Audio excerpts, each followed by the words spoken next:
اب جو ہمارے اہل حدیث حضرات کہتے ہیں کہ 3 طلاقیں ایک مجلس کی نبی کے دور میں 3 سمجھی جاتی تھیں, حضرت عمر نے کیا ایک سمجھی جاتی تھیں, حضرت عمر نے ان کو کیا کر دیا 3. تو اس کا مطلب جو بیوی نبی کے دور میں حلال سمجھی جاتی تھی نبی کے حکم سے, وہ حضرت عمر نے کیا کر دی, بولو نا بھائی, حرام کر دی.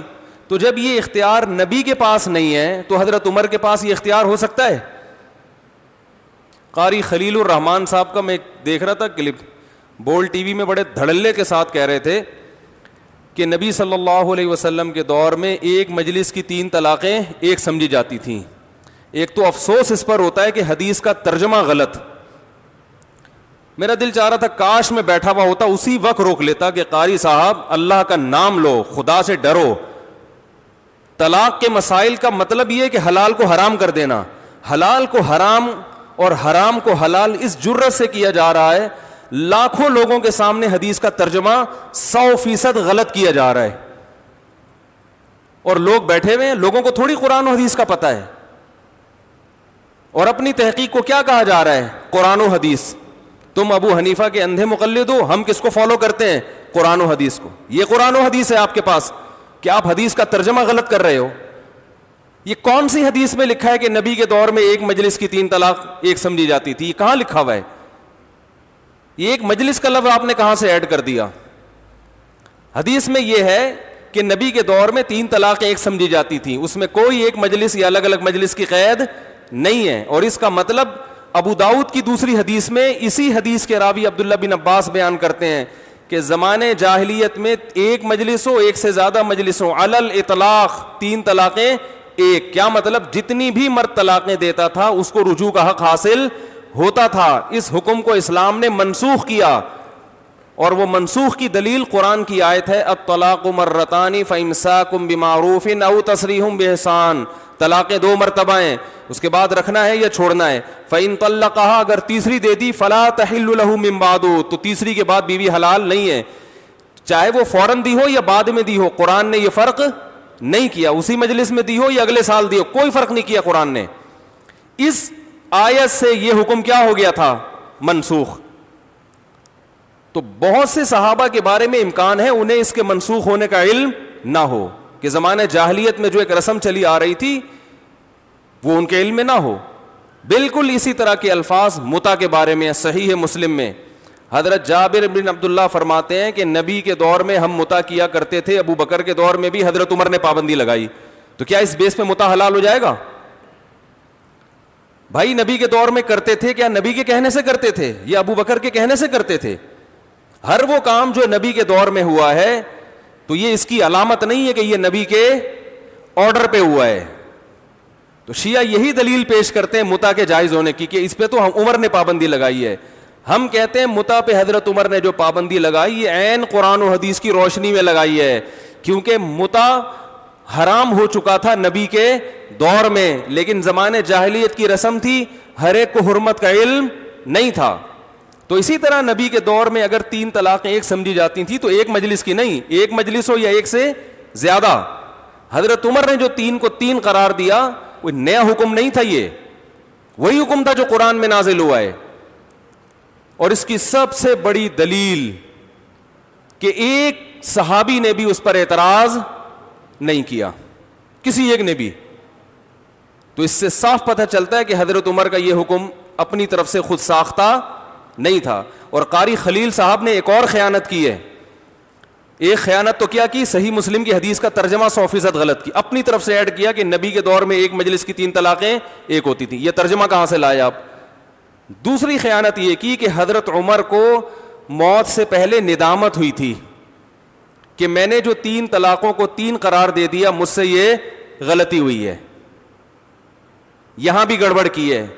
حضرت عمر کو جو ندامت والی حدیث ہے اس میں ایسے کوئی الفاظ نہیں ہے کہ میں نے 3 طلاقوں کو جو 3 قرار دیا تو مجھ سے کیا ہوئی ہے غلطی. وہ حدیث کا ترجمہ قاری خلیل صاحب لفظ بلفظ پڑھ کے سنا دیں, دودھ کا دودھ پانی کا پانی ہو جائے گا. اس لیے ہم کہتے ہیں بھائی جان قرآن و حدیث کے نام پہ آپ نے اندھی تقلید تو کرنی ہی ہے. ابو حنیفہ کی نہیں کرو گے تو یا تو کسی انجینئر کی کرو گے یا کسی پروفیسر کی کرو گے یا قاری خلیل صاحب کی کرو گے. نہیں آ رہی بات میرا خیال ہے سمجھ میں.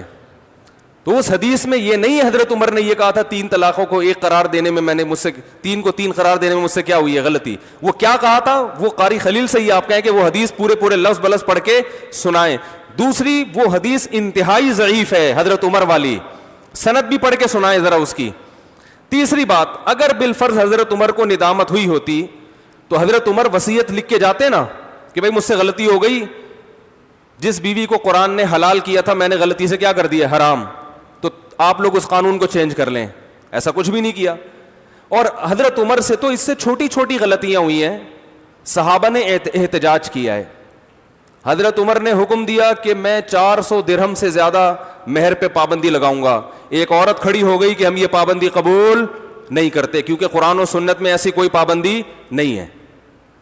اور بھی مثالیں ملتی ہیں. یہ کیسی بات ہے کہ ایک صحابی بیوی کو 3 طلاقیں دے رہے ہیں, قرآن و سنت کے مطابق تو وہ 1 ہو رہی ہے, بیوی نکاح سے نکلی نہیں ہے, اور اس عورت کے لیے کسی اور سے نکاح کیا ہے حرام ہے.